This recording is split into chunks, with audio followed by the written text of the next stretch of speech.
Hello, അപ്പോൾ ഇന്നത്തെ recipe നല്ല പെർഫെക്റ്റ് ആയിട്ടുള്ള ശരിക്കും മുട്ട സൂർക്ക ഉണ്ടാക്കിയെടുക്കുന്ന റെസിപ്പിയാണ് കേട്ടോ ഇന്ന് ഷെയർ ചെയ്യുന്ന. പല രീതിയിലും മുട്ട സൂർക്ക ഉണ്ടാക്കിയെടുക്കാറുണ്ട്. കാസർഗോഡൊക്കെ ചെയ്ത് വരുമ്പോൾ കുറച്ച് മാറ്റം വരാറുണ്ട്. ഞാനത് മുമ്പ് അപ്ലോഡ് ആക്കിയിട്ടുണ്ടായിന്. അപ്പോൾ നമുക്ക് ശരിക്കും മുട്ട സൂർക്ക ഉണ്ടാക്കിയെടുക്കുന്നത് എങ്ങനെയെന്ന് നോക്കാം. അപ്പോൾ ഇതിന് വേണ്ടിയിട്ട് 2 കപ്പ്, 1 കപ്പ് നെയ്ച്ചോറിൻ്റെ അരിയും 1 കപ്പ് ദോശ റൈസുമാണ് കേട്ടോ എടുത്തിട്ടുള്ളത്. മൊത്തത്തിൽ 2 കപ്പാണ്. ഇത് കുതിർത്ത് വെച്ച ശേഷം കഴുകി എടുത്തിട്ട് വെള്ളം വാർന്നെടുത്തിട്ടുള്ള അരിയാണ്. അപ്പോൾ ഇത് നമുക്ക് ബ്ലെൻഡറിലോട്ട് ഇട്ട് കൊടുക്കാം. വെള്ളം ഒന്ന് വാർന്നെടുക്കുക, എന്നാലേ ഞാൻ പറയുന്ന അളവിൽ വെള്ളത്തിൻ്റെ അളവ് കറക്റ്റ് ആകത്തുള്ളൂ. അപ്പോൾ അതിന് വേണ്ടിയിട്ട് ഒരു 15 മിനിറ്റൊക്കെ ഒന്ന് സ്ട്രെയിനറിൽ ഇട്ട് വെച്ചാൽ മതി, ഒരു 10 മിനിറ്റൊക്കെ ഇട്ട് വെച്ചാൽ മതി. അപ്പോൾ ഇത് ബ്ലെൻഡറിലോട്ട് ഇട്ട് കൊടുത്തിട്ടുണ്ട്. ഇനി ഇതിലോട്ട് വേണ്ടത് ചോറ് ചേർത്ത് കൊടുക്കാം. അപ്പോൾ ഇതിലോട്ട് ചോറ് ചേർത്ത് കൊടുക്കുന്നത് 1/4 കപ്പാണ്. അപ്പോൾ ഞാൻ മെഷർമെൻറ്റ് കപ്പിൽ 1/2 കപ്പും പിന്നെ 1/4 കപ്പും എന്ന രീതിയിൽ എടുത്ത് വെച്ചിട്ടുള്ള ചോറാണ് കേട്ടോ ചേർത്ത് കൊടുത്തിട്ടുള്ളത്. പിന്നെ വേണ്ടത് 4 മുട്ടയാണ്. ഈ ഒരളവിൽ 4 മുട്ട ചേർത്ത് കൊടുക്കുക. ഇനി പാകത്തിനുള്ള ഉപ്പ് ചേർത്ത് കൊടുക്കുക. പിന്നെ ഇതിലോട്ട് വെള്ളം ചേർത്ത് കൊടുക്കുന്നത് 1/4 കപ്പാണ് അരക്കുന്ന സമയത്ത് വെള്ളം ചേർത്ത് കൊടുക്കുന്നത്. അപ്പോൾ ഞാൻ ആദ്യം പറഞ്ഞ പോലെ വെള്ളം വാർന്നിട്ട് തന്നെ ഇട്ട് കൊടുക്കുമ്പോഴാണ് 1/4 കപ്പ് വെള്ളം ചേർത്ത് കൊടുക്കുന്നത് കേട്ടോ, അത് ശ്രദ്ധിക്കുക. അപ്പോൾ ഇത് നന്നായിട്ട് നമുക്ക് അരച്ചെടുക്കാം. ഇതിപ്പോൾ നന്നായിട്ട് തന്നെ അരച്ചെടുത്തിട്ടുണ്ട്, നല്ല ഫൈനായിട്ട് തന്നെ അരച്ചെടുക്കാം. ഇനി നമുക്ക് ഇതൊരു ബൗളിലോട്ട് ആക്കി കൊടുക്കാം.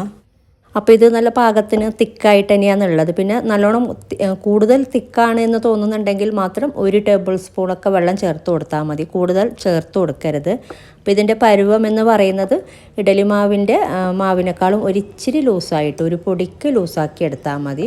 അപ്പോൾ ലൂസാണെന്ന് തോന്നുന്നുണ്ടെങ്കിൽ മാത്രം 1 ടേബിൾ സ്പൂണ് വെള്ളം ചേർത്ത് കൊടുത്താൽ മതി, കൂടുതൽ ചേർത്ത് കൊടുക്കരുത്. നല്ലോണം ലൂസായാൽ നമുക്ക് പെർഫെക്റ്റ് ആയിട്ട് ഉണ്ടാക്കിയെടുക്കാൻ പറ്റില്ല. ഞാൻ 1 ടേബിൾ സ്പൂൺ വെള്ളം ചേർത്ത് കൊടുത്തിട്ടുണ്ടായിന്. ഇതിപ്പോൾ നല്ല പാകത്തിനായിട്ടുണ്ട്.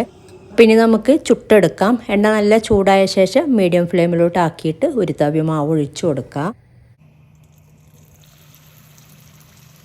അപ്പോൾ കുറച്ച് വലിയ സൈസിൽ വേണമെന്നുണ്ടെങ്കിൽ ഒരു തവി ഫുള്ളായിട്ട് തന്നെ ഒഴിച്ചു കൊടുക്കാം. ഞാൻ നിറച്ച് എടുത്തിട്ടില്ല അതിന്. ഇനി ഇത് പൊങ്ങി വരുമ്പോൾ നമ്മൾ ഇതുപോലെ മുകൾ ഭാഗത്തേക്ക് ഈ ഒരു ചൂട് എണ്ണ ഇതുപോലെ തൂക്കി കൊടുക്കുക. അപ്പോൾ നന്നായിട്ട് മുകൾ ഭാഗം പൊങ്ങി വരും. ഇനി മറ്റേ ഒരു സൈഡ് ചെറുതായിട്ട് കളറൊക്കെ മാറി വരുമ്പോൾ ഇതുപോലെ തിരിച്ചിട്ട് കൊടുത്താൽ മതി. മീഡിയം ഫ്ലെയിമിലോട്ട് തന്നെ ആക്കിയിട്ട് വേണം നമ്മൾ ചുട്ടെടുക്കാനായിട്ട്, അല്ലെങ്കിൽ ഉൾഭാഗമൊന്നും വേഗില്ല. അപ്പോൾ ഇത് ആയിട്ടുണ്ട്. അപ്പോൾ നമുക്ക് നോക്കാം, ഒന്ന് തിരിച്ചിട്ട് നോക്കാം. ഈ ഒരു സൈഡും കൂടി ഇതുപോലെ ഫ്രൈ ആയി വരുമ്പോൾ മാറ്റിയാൽ മതി. ഇതിപ്പോൾ ആയിട്ടുണ്ട് പാകത്തിന്, കണ്ടില്ല, നല്ല അടിപൊളിയായിട്ട് നല്ല പൊങ്ങി വന്നിട്ടുണ്ട്. പിന്നെ നേരത്തെ ഒരു കാര്യം പറയാൻ വിട്ടുപോയി, നിങ്ങൾക്ക് വേണമെങ്കിൽ മസാല ടൈപ്പിൽ വേണമെന്നുണ്ടെങ്കിൽ കുറച്ച് കറിവേപ്പില ചെറുതായിട്ട് അരിഞ്ഞത്, അതുപോലെ പച്ചമുളക് ചെറുതായിട്ട് അരിഞ്ഞതൊക്കെ വേണമെങ്കിൽ ചേർത്ത് കൊടുക്കാം. ഒരു മസാല ടൈപ്പ്, ഒരു സ്പൈസി ആയിട്ടൊക്കെ വേണമെന്നുണ്ടെങ്കിൽ. ഇത് കറി കൂട്ടിയാണ് നമ്മൾ കഴിക്കാറുള്ളത്. 2 രീതിയിലും ചെയ്യാറുണ്ട്, മസാല ടൈപ്പിലും ചെയ്യാറുണ്ട്, ഇതുപോലെ പ്ലെയിൻ ആയിട്ടും ചെയ്യാറുണ്ട്. അപ്പോൾ ഈ ഒരു രീതിയിൽ ചുട്ടെടുത്താൽ മതി. ഇതുപോലെ ഓരോന്നും മീഡിയം ഫ്ലെയിമിൽ വെച്ചിട്ട് തന്നെ ചുട്ടെടുക്കുക കേട്ടോ. ഇതുപോലെ കടായിൽ ചുട്ടെടുക്കുന്നതാണ് ഏറ്റവും നല്ലത്. അപ്പോൾ ഇതും ഒരു സൈഡ് ഇതായി വരുമ്പോൾ തിരിച്ചിട്ട് കൊടുത്താൽ മതി. അപ്പോൾ നല്ല പൊങ്ങി നല്ല പെർഫെക്റ്റ് ആയിട്ട് തന്നെ നമുക്ക് കിട്ടുന്നുണ്ട് ഈ ഒരു മുട്ട സൂർക്ക. അപ്പോൾ ഈ ഒരു രീതിയിൽ ട്രൈ ചെയ്യാത്തവർ ട്രൈ ചെയ്ത് നോക്കാട്ടെ. നല്ല ചിക്കൻ കറിയോ എന്ത് കറിയുടെ കൂടെ വേണമെങ്കിലും, ബീഫ് കറിയോ എല്ലാത്തിൻ്റെ കൂടെയും നല്ല കോമ്പിനേഷനാണ്. ബീഫ് കറിയുടെ കൂടെയാണ് കൂടുതൽ കഴിക്കാറുള്ളത്. അപ്പോൾ ഇതുപോലെ ഓരോന്നും ചുട്ടെടുക്കുക. അപ്പോൾ ഞാനിതൊരെണ്ണം കട്ട് ചെയ്ത് കാണിച്ചു തരാം. അപ്പോൾ നല്ല അടിപൊളിയായിട്ടുള്ള മുട്ട സൂർക്കയാണ്. കണ്ണൂർക്കാരുടെ സ്പെഷ്യലാണ് ഈ ഒരു മുട്ട സൂർക്ക. കാസർഗോഡും ഒഴിച്ചുകൂടാൻ പറ്റാത്ത ഒന്ന് തന്നെയാണ്.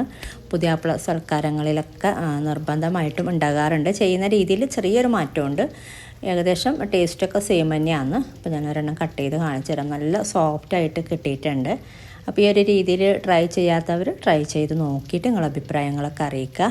അതുപോലെ വീഡിയോ ഇഷ്ടമായാൽ ലൈക്ക് ചെയ്യാനും കമൻറ്റ് ചെയ്യാനും ഷെയർ ചെയ്യാനും മറക്കരുത്.